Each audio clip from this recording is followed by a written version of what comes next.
Hello दोस्तों, welcome to BC education. दोस्तों, आज हम इस वीडियो में सांख्यिकी यानी स्टैटिक्स से सभी टाइप के प्रश्नों को बनाना सीखेंगे। तो चलिए शुरू करते हैं आज के वीडियो को।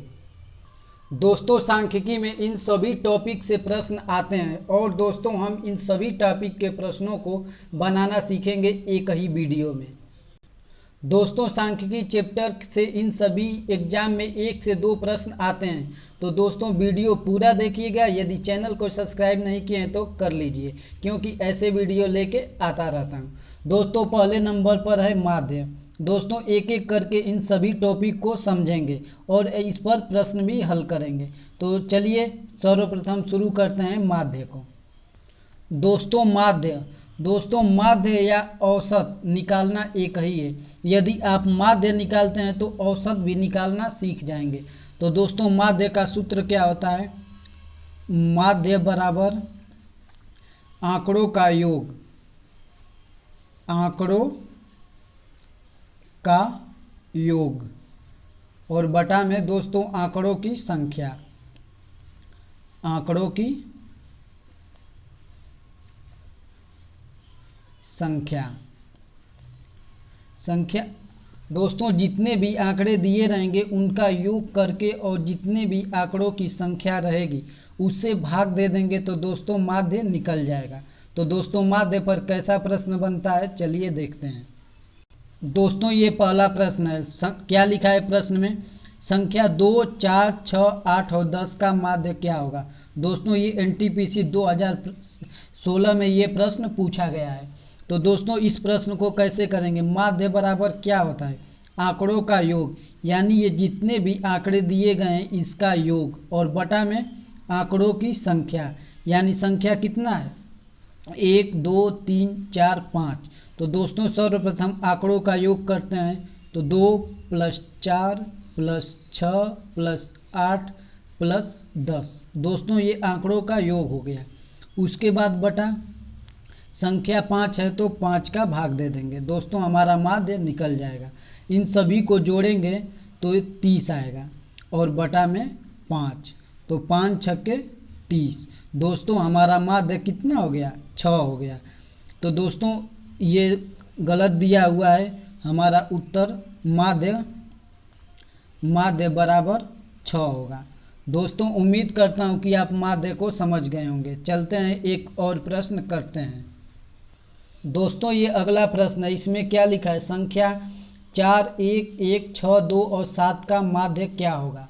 तो दोस्तों माध्य सभी संख्याओं का योग बटा में आंकड़ों का संख्या से भाग दे देंगे। तो इसको लिखेंगे 4 + 1 + 1 + 6 + 2 + 7 बटा में कितनी संख्याएं हैं? 1, 2, 3, 4, 5, 6। इस 6 में भाग दे देंगे। दोस्तों अब इसको जोड़ेंगे तो जोड़ने पर 21 आएगा और बटा में 6। तो 6 × 3 = 18 पॉइंट बचा 3, 6 × 5 = 30। दोस्तों हमारा माध्य 3.5 हो गया। उत्तर बी।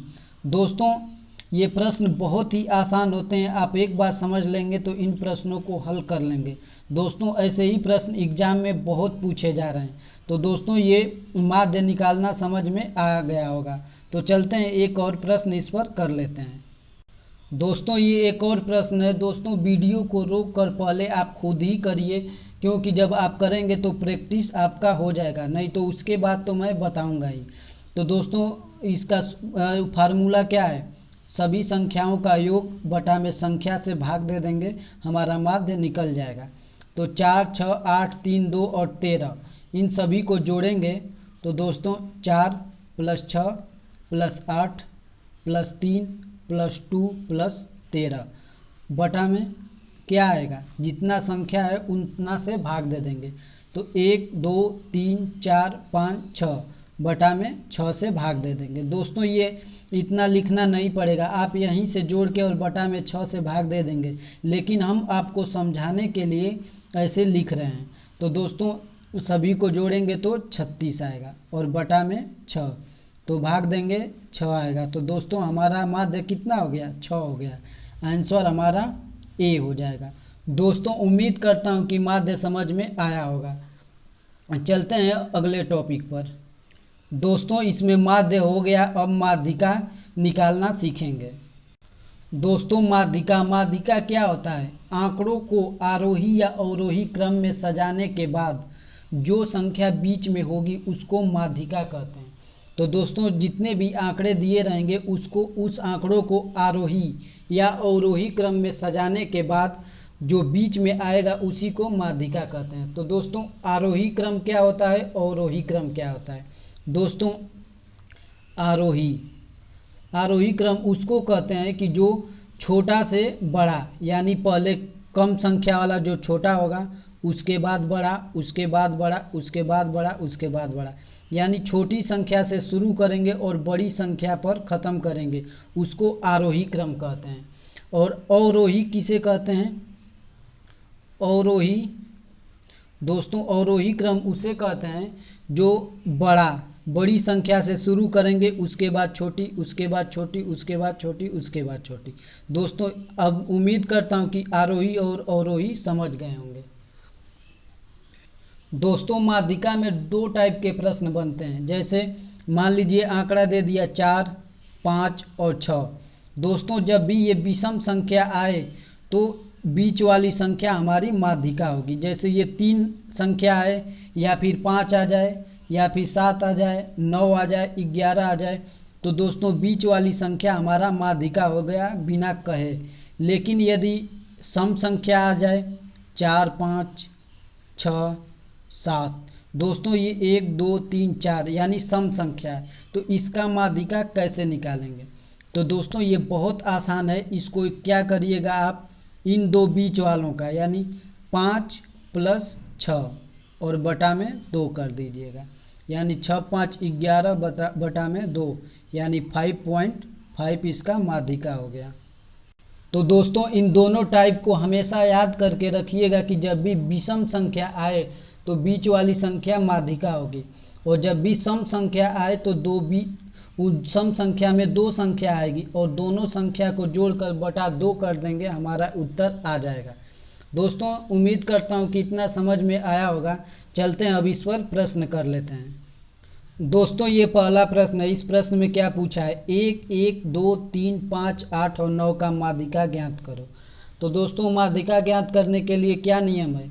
सर्वप्रथम आरोही या अवरोही क्रम में सजाना होता है। तो दोस्तों ये देखिए पहले से ही आरोही क्रम में सजा हुआ है, यानी सबसे छोटी संख्या, फिर बड़ी, फिर बड़ी, फिर बड़ी, यानी आरोही क्रम में सजा हुआ है। तो दोस्तों अब इसको गिन लेते हैं कि सम संख्या में है कि विषम संख्या में। तो 1, 2, 3, 4, 5, 6, 7, यानी दोस्तों ये विषम संख्या में है। तो जब भी विषम संख्या में हो तो हमारा बीच वाली संख्या माध्यिका होगी। तो बीच में संख्या कौन आ रहा है? 3 इधर से चलेंगे और 3 इधर से, और बीच में हमारा 3 आ गया। तो दोस्तों इस प्रश्न का उत्तर होगा 3, और यही हमारा माध्यिका हो जाएगी। तो दोस्तों ये यदि बीच में आ जाए और विषम आ जाए तो बीच वाली संख्या हमारी माध्यिका होगी। चलते हैं एक और प्रश्न करते हैं इस पर। दोस्तों ये अगला प्रश्न है और इसको भी करते हैं। लिखा है कि संख्या 4, 8, 6, 2, 1 का माध्यिका ज्ञात करो। तो दोस्तों माध्यिका में सर्वप्रथम हम इसको आरोही या अवरोही क्रम में सजाते हैं। तो इसको आरोही क्रम में सजाते हैं। आरोही में सबसे पहले छोटा यानी 1, उसके बाद 2, उसके बाद 2 से बड़ा कौन है? 4, तो 4, उसके बाद 6, उसके बाद 8। दोस्तों ये आरोही क्रम में सज गया। उसके बाद गिनेंगे 1, 2, 3, 4, 5। दोस्तों ये हमारा विषम संख्या है, तो हमारा विषम संख्या में क्या कंडीशन है? बीच वाली संख्या हमारा माध्यिका होगी। तो हमारा इस प्रश्न का माध्यिका होगा 4। तो दोस्तों हमारा उत्तर कौन सा हो जाएगा? ए हो जाएगा। तो दोस्तों चलते हैं अगले प्रश्न पर। दोस्तों ये अगला प्रश्न है और इसमें भी वही प्रश्न यानी माध्यिका निकालना है। तो इसको सर्वप्रथम आरोही क्रम में सजाएंगे। तो सर्वप्रथम क्या आएगा? 1 आएगा। उसके बाद 1 के बाद देखेंगे 2 आएगा। 2 के बाद 3 आएगा। 3 के बाद 3 से बड़ा कौन है? 6 है, तो 6 लिखेंगे। 6 के बाद 6 2 बार है तो 2 बार इसको लिख लेंगे। उसके बाद 6 के बाद 8 है, तो इसको 8 लिखेंगे। 8 के बाद कौन सी संख्या है, 9 है, तो 9 लिख लेंगे। 9 के बाद 15। दोस्तों अब ये हमारा आरोही क्रम में सज गया।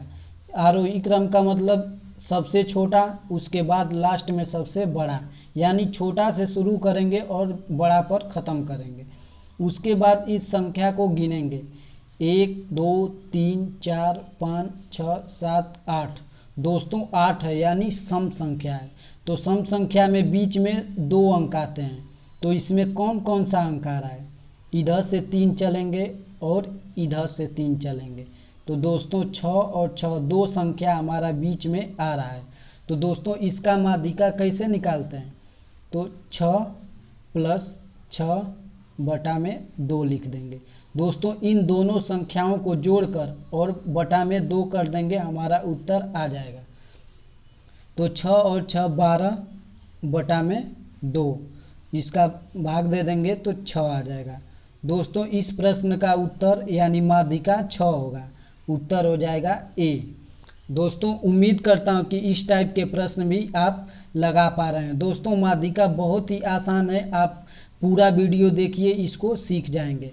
तो दोस्तों चलते हैं अगले प्रश्न पर। दोस्तों ये अगला प्रश्न और ये भी माध्यिका पर ही आधारित है। तो दोस्तों इसको भी सर्वप्रथम आरोही क्रम में सजाते हैं।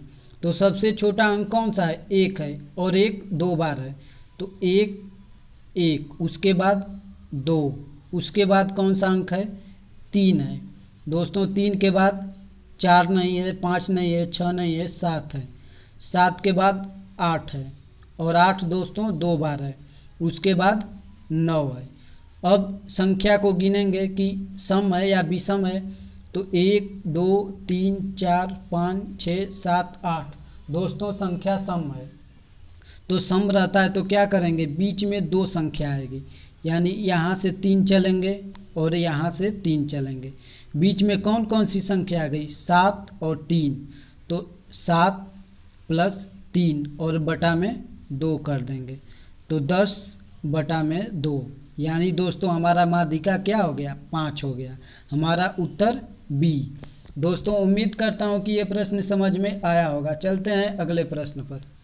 दोस्तों अब इसका माध्यिका निकालना होगा, तो सर्वप्रथम आरोही क्रम में सजाएंगे। तो आरोही क्रम में सजाएंगे तो सबसे छोटा 1, उसके बाद 2, उसके बाद 3, उसके बाद 4, उसके बाद 5, उसके बाद 6, उसके बाद 7 और 8 2 बार है, तो 8 8।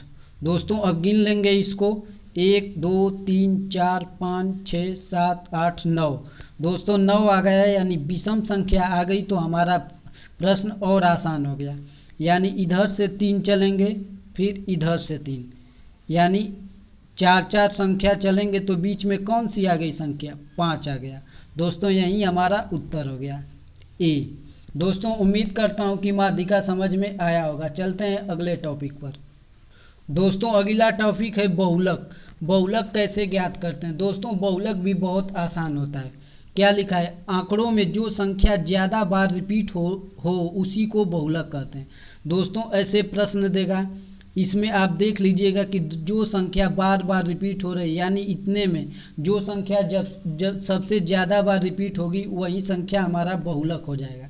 तो इसमें सबसे ज़्यादा बार कौन सा संख्या दिख रही है, ये 3 है, यहाँ पर भी 3 है, यहाँ पर भी 3 है और यहाँ पर भी 3 है।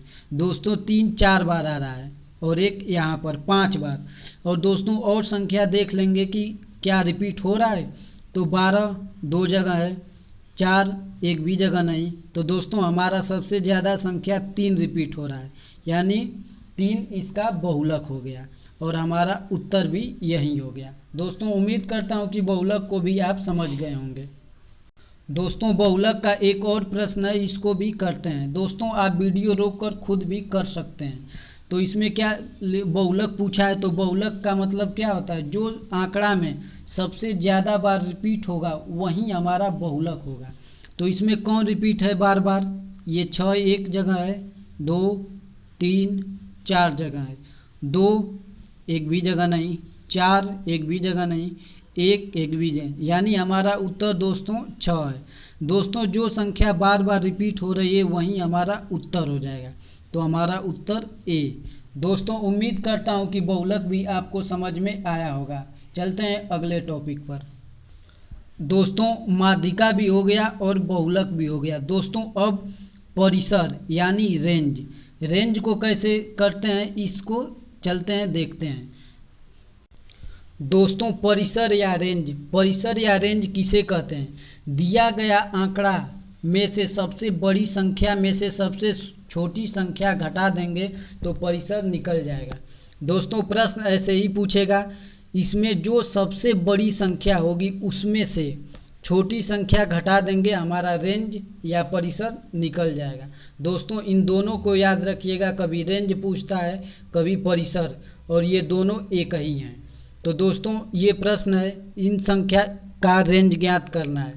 तो दोस्तों इसमें सबसे बड़ी संख्या कौन सी है? सबसे बड़ी संख्या है 22 और सबसे छोटी संख्या ये 13। दोस्तों 13 है। तो दोस्तों इसको क्या करेंगे, 22 में से 13 को घटा देंगे। तो दोस्तों 22 में से 13 को घटाएंगे तो क्या आएगा, 9 आएगा। दोस्तों यही हमारा आंसर हो जाएगा। दोस्तों इतना आसान प्रश्न है और बस आप नोट बनाते जाइए, ये बहुत आसान प्रश्न है। दोस्तों मैं पूरा नोट बना के दिया हूँ, आप इसको पूरा वीडियो देख लेंगे तो बहुत ही आपको लाभ मिलेगा। दोस्तों इस पर एक और प्रश्न कर लेते हैं। दोस्तों ये अगला प्रश्न है और इसमें भी लिखा है कि 2, 8, 6, 18, 15 और 14 का रेंज या परिसर ज्ञात करो। तो रेंज या परिसर ज्ञात करने के लिए क्या करना पड़ता है? सबसे बड़ी संख्या यानी 18 माइनस सबसे छोटी संख्या 2, इसको घटा देंगे, हमारा उत्तर 16 आ जाएगा। और दोस्तों यही हमारा उत्तर हो जाएगा। बड़ी संख्या में से छोटी संख्या को घटा देंगे, हमारा उत्तर आ जाएगा ए। दोस्तों उम्मीद करता हूँ कि परिसर और रेंज आपको समझ में आया होगा। चलते हैं अगले टॉपिक पर। दोस्तों अगला टॉपिक है प्रसरण और मानक विचलन। दोस्तों प्रसरण और मानक विचलन में एक संबंध होता है।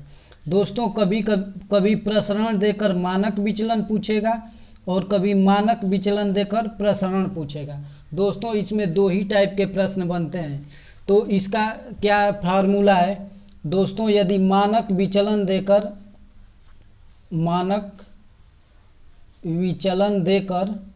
और प्रसरण पूछे, दोस्तों मानक विचलन पूछे प्रसरण देकर, तो प्रसरण का क्या करेंगे, अंडर रूट कर देंगे प्रसरण। दोस्तों ये हमारा पॉजिटिव में हमेशा रहता है। और दोस्तों यदि मानक विचलन देकर प्रसरण पूछे तो प्रसरण बराबर मानक विचलन का वर्ग कर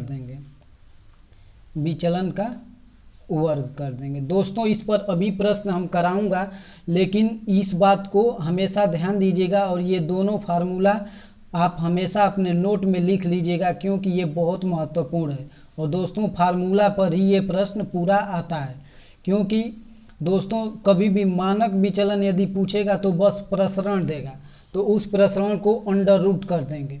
और यदि प्रसरण पूछेगा तो मानक विचलन का ही बस डाटा देगा, तो दोस्तों जो डाटा देगा मानक विचलन का उसको वर्ग कर देंगे, हमारा उत्तर आ जाएगा। तो दोस्तों चलते हैं अब इस पर प्रश्न कर लेते हैं। दोस्तों इस पर प्रश्न बहुत ही आसान आता है, बस आपको आना चाहिए कि कैसे आप करते हैं। तो दोस्तों ये प्रश्न लिखा है, यदि एक जनसंख्या का मानक विचलन 15 है तो प्रसरण क्या होगा। दोस्तों इतना आसान प्रश्न है, आप बस फार्मूला याद किए रहेंगे तो आपको आसानी से इसको लगा सकते हैं। तो दोस्तों क्या पूछा है, प्रसरण। तो प्रसरण निकालने के लिए कौन सा फार्मूला है, प्रसरण बराबर मात्र इस मानक